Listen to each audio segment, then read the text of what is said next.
আজ তোমাদের সাথে শেয়ার করছি মোচার কোফতা কারি রেসিপি। তো চলো তোমাদেরকে দেখাই কি করে বানালাম। প্রথমে মোচাটাকে এখানে সেদ্ধ করার জন্য দিয়ে দিয়েছি একটু লবণ আর হলুদ দিয়ে। এবার মশলাটা রেডি করে নেব। যতক্ষণে মোচাটা সেদ্ধ হবে মশলাটাও তৈরি করে নেওয়া হয়ে যাবে।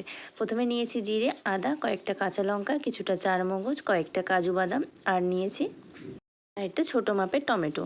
একটু জল দিয়ে ভালো করে পেস্টটা তৈরি করে রেখে দেবো। এদিকে মোচাটাও সেদ্ধ হয়ে এসেছে। এবার মোচাটাকে জল ঝরানোর জন্য একটা ছাঁকনির মধ্যে দিয়ে জল ঝরাতে রেখে দেব। জলটা ভালো করে ঝরে গেলে একটা বাটিতে মোচাটা নিয়ে তার মধ্যে নিয়ে নেব একটা গোটা আলু ম্যাশ করে। এর মধ্যে দেব কিছুটা বেসন, তারপর দেব জিরে গুঁড়ো, লঙ্কা গুঁড়ো, লবণ, হলুদ পরিমাণ মতো দিয়ে ভালো করে হাত দিয়ে চটকে চটকে মেখে নেব।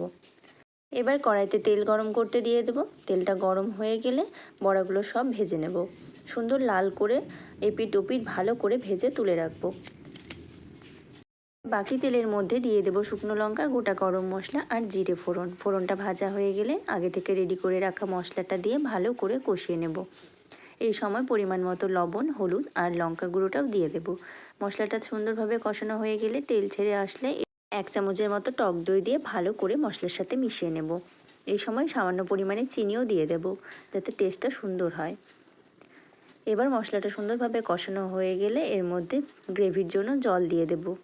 জলটা দিয়ে ভালো করে ফুটে উঠলে এর মধ্যে দিয়ে দেব গরম মশলা গুঁড়ো আর ঘি আর গরম মশলা গুঁড়োটা ভালো করে গ্রেভির সাথে মিশিয়ে নেব। এবার ভেজে রাখা বড়াগুলো দিয়ে দেব।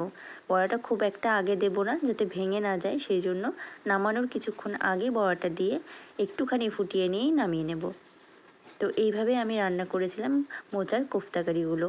তোমাদের কেমন লাগলো ভিডিওটা অবশ্যই কমেন্ট করে জানিও। আবারও নতুন একটা রেসিপির সাথে খুব তাড়াতাড়ি দেখা হচ্ছে। ততক্ষণের জন্য টাটা।